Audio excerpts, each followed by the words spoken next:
Así que antes de retirarnos, deseo saludar al buen amigo Ortiz, que está por Miguel, que está por aquí con nosotros. Él fue uno de los participantes de ponente en conocimiento, que vivió en California y tuvo la gran experiencia, y en Washington, la gran experiencia no de ser paciente, no, la gran experiencia de pasar por el interín de una condición de salud lamentable, y tuvo esa experiencia de, a nivel de dispensario y certificación, poder utilizar la marihuana, y vino y dio ese testimonio personalmente.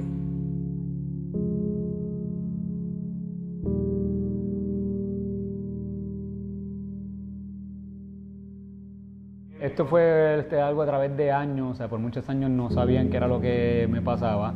Lo que tenía eran unos dolores crónicos, intestinales, boberías que me comiera, que quizás a ti te diesen un poquito de malestar estomacal. A mí me enviaban para el hospital a pasar 2 semanas en el hospital recibiendo inyecciones de Demerol 3 veces al día, inconsciente en la cama, para siquiera, ¿sabes?, sobrepasar el dolor. Y eso me provocaba unos hipos crónicos, los cuales durante el tiempo que luego de que me habían diagnosticado, que para ese tiempo estaba bastante inflamado, pues me provocaba, esos hipos duraban 5 días corridos, podían estar sin parar, bien fuertes, y lo que hacían era que básicamente poco a poco me dejaban, o sea, con menos y menos oxígeno, hasta el punto de que prácticamente estaban como colapsados los pulmones, que me pasó 2 veces, me quedé sin poder respirar ni para afuera ni para adentro.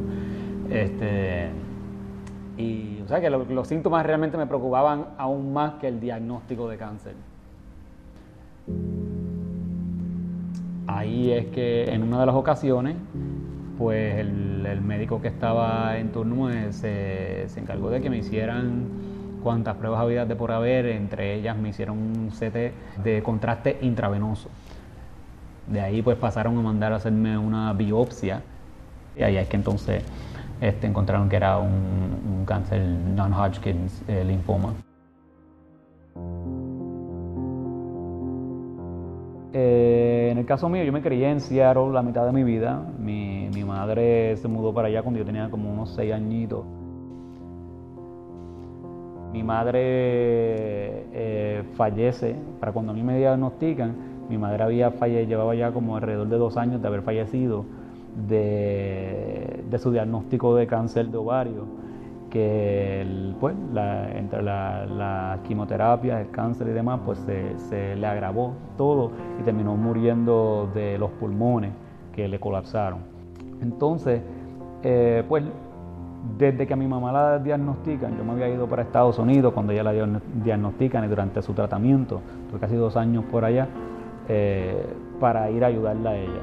O sea, y durante ese tiempo pues lo que yo me dediqué fue a investigar, a leer, a investigar, a averiguar qué diantre es el cáncer, cómo funciona, etcétera, porque realmente cuando a ti te hacen un diagnóstico, tú no tienes idea de lo que, ni lo que es, ni cómo funciona, ni nada. Sencillamente tú quieres que, pues mira, vamos a tratarlo, vamos a empezar las quimios enseguida, etcétera. En el caso de mami, pues eso fue lo que pasó. Pero en ese proceso, pues yo seguí educándome, orientándome, leyendo, investigando, leyendo los medical journals de alrededor del mundo. Y entonces logro sacar la licencia. Ahí voy a un dispensario y compro, ellos te lo dan, ese extracto en específico, te lo dan en un envase como ringuilla. Y eso, pues entonces yo cogí, era una gotita con lo que tú empezabas nada más, y te lo chupas y ya. Y eso, en los 30 minutos de haber utilizado esa primera gotita, se me fueron los síntomas.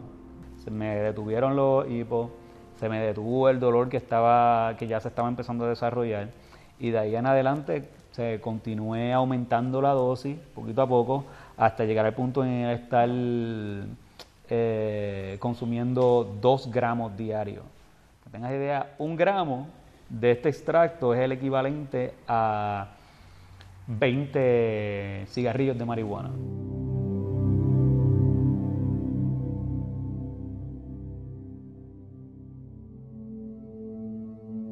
desde el primer día que yo me detiene todos los síntomas, yo dije, no, esto es absurdo, que en Puerto Rico aún sea ilegal.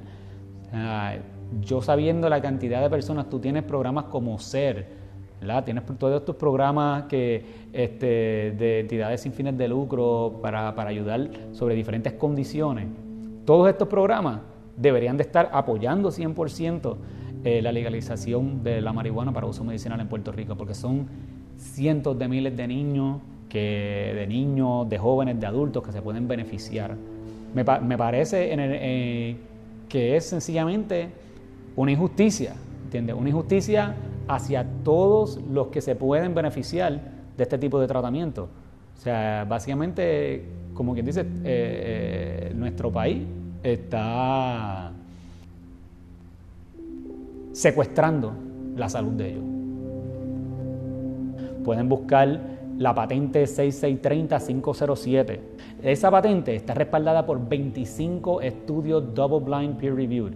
O sea, es una patente de uso para ser aplicada como tratamiento. Dado a los estudios que se hicieron, encontraron que en vez de matar las neuronas como se había vendido en la propaganda por muchos años, ¿verdad?, encontraron que es un neuroprotector, que en realidad protege las neuronas y a tal nivel que hasta regenera neuronas y permite que se detenga el progreso de Parkinson, de Alzheimer, de VIH, demencia. Legalizando algo que beneficia la salud de nuestra comunidad, beneficia nuestra seguridad en cuanto a criminalidad y toda esta situación, y encima de eso nos beneficia económicamente. Y no estamos legalizándolo porque